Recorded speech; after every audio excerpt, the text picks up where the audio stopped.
Hey, it's Adam with TechDive AV Club. We are in Vegas Pro 18 and we're going to talk about sky replacement. Now there's a couple of different ways to do this. The first way that you're probably going to hear most people talk about is just using a Chroma Key on the sky, and sometimes that'll work.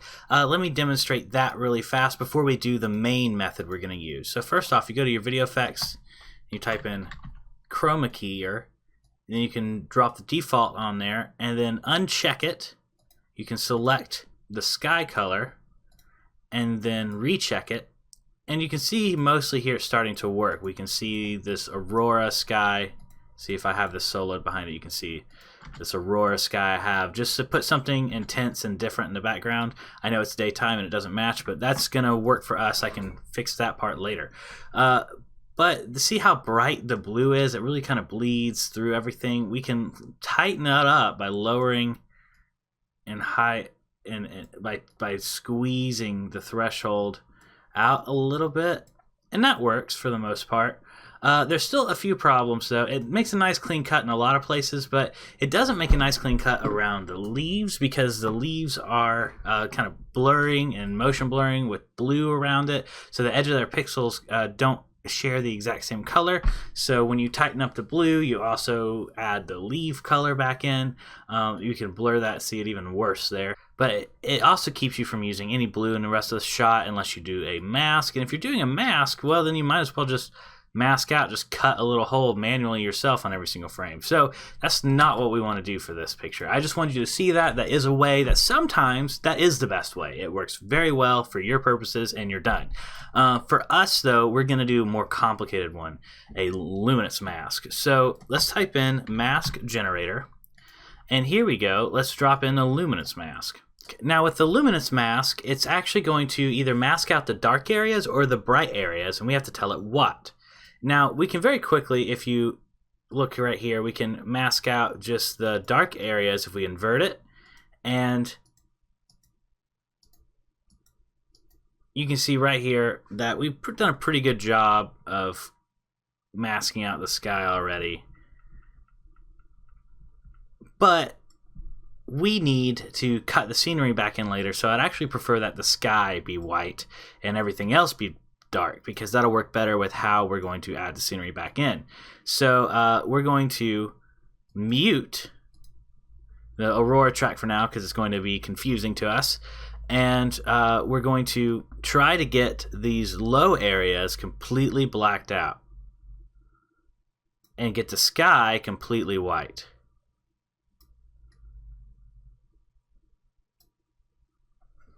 Now we've got a pretty good job here of creating a dark ground and a bright sky, but the problem is with this matte is that some of the trees and stuff are still showing through because the sun is very, very bright on them. And so what we're going to do is we're going to cheat. I'm going to go to video effects, go to levels, and we're going to drop that on the clip here, and then we're also going to go to Bezier masking. We're going to drop that on here. Now we're not going to mask out the sky. This is a quick, cheap, and dirty mask. We're going to drop both of these before the mask generator.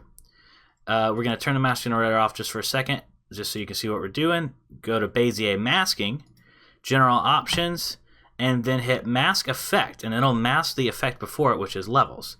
Now if we go to levels, you can actually darken the pixels. Look at that. You can actually make a little black matte right there. So now if we go to Bezier masking, you can actually create a matte that does a pretty good job of darkening the pixels for the mask generator. So now you can see, look at that. Now it's pretty much all cut out. So that's awesome.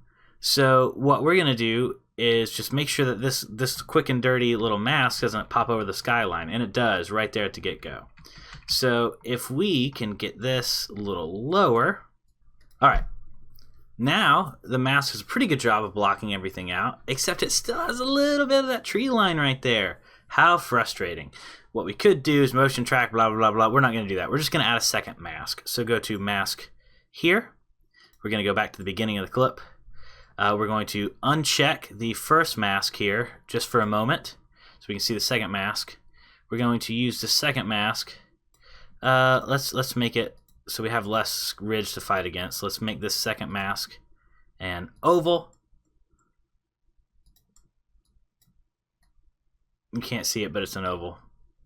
And then let's just try and put it, so if I take off this, it's a skyline pretty bad right there, so let's shorten it up. Okay, so let's go with the mask generator, and we can see here that it does leave the sky, it doesn't leave the skyline, and it does cover the trees.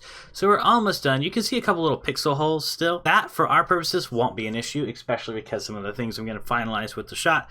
But if it is an issue for you, you can always dial this in a little more. There are more Bezier masks that you can use. You can motion track the Bezier mask. You can manually keyframe the Bezier mask. Whatever you need to do just to plug these little pixel holes. The important part is that you're not masking around every leaf in the sky and the mountain ridge. But, you know, we got some of the big problems out of the way. That's good enough for this tutorial, so we're going to move on.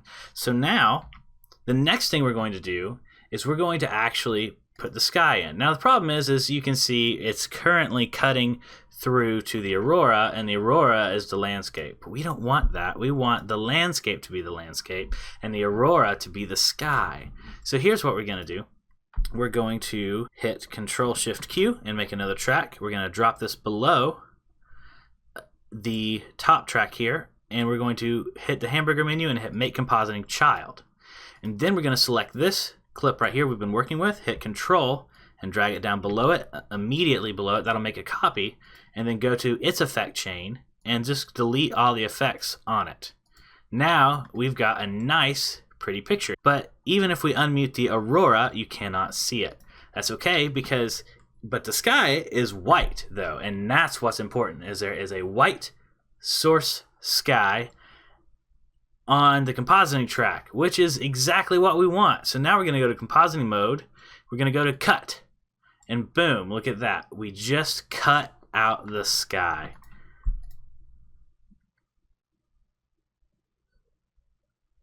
Alright, so now if you arrow through, you can see a nice clean cut of the sky with just a little bit of that blue artifacting that we talked about earlier still around the leaves. Final part of this is we're going to make this look like night, and we're also going to cut closer to the leaves. So what we need to do is go select this top clip here and hit Alt and G, and that'll bring us into the color grading panel.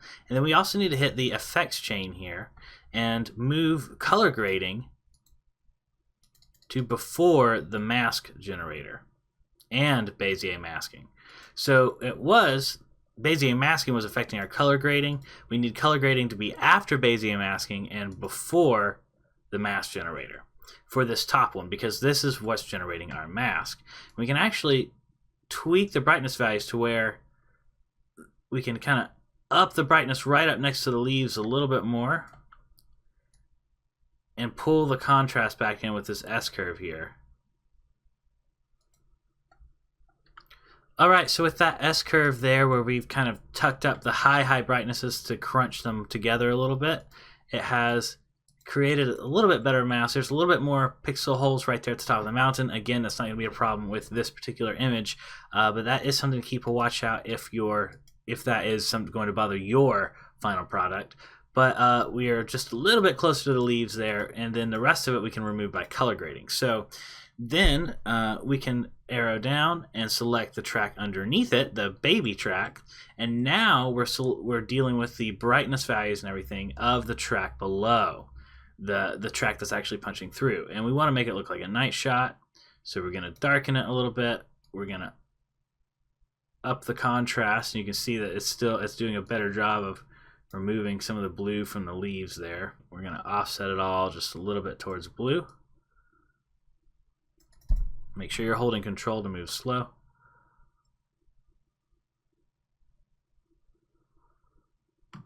Now, the next thing we're going to do is actually go to the video effects, go to black and white, and we're going to drop the black and white effect onto, actually the 25% black and white effect. Going to drop that onto the child track here. Let's take a look at what this is going to look like. And so with and without it, you can see it really dulls the saturation of the image. Let's bump this up a little more. Night doesn't have a lot of color in it when you see it naturally. So if you want to simulate night, you just kind of reduce a lot of the saturation. You don't get rid of the color entirely, but you reduce that saturation there. So there we go. So now we've got a shot that looks much more night-like. And let's arrow through here and see kind of our aurora as is.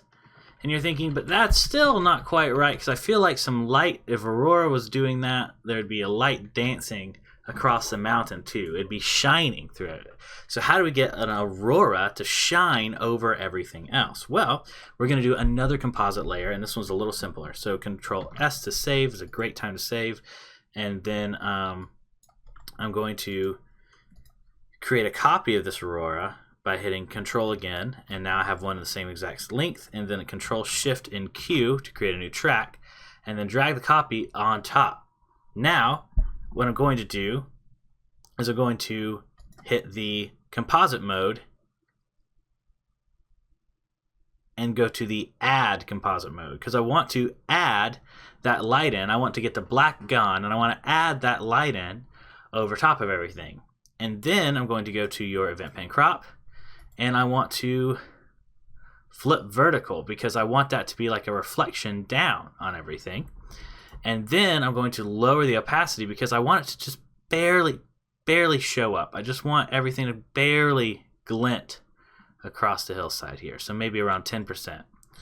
And let's give that a let's build this into dynamic preview RAM. Go to view, because it's going to be a little hard on your computer now. Go to tools, build dynamic RAM preview. Look at that. It's building the preview, but you can kind of see it already right here, what's going on as it's going through slowly in the beginning.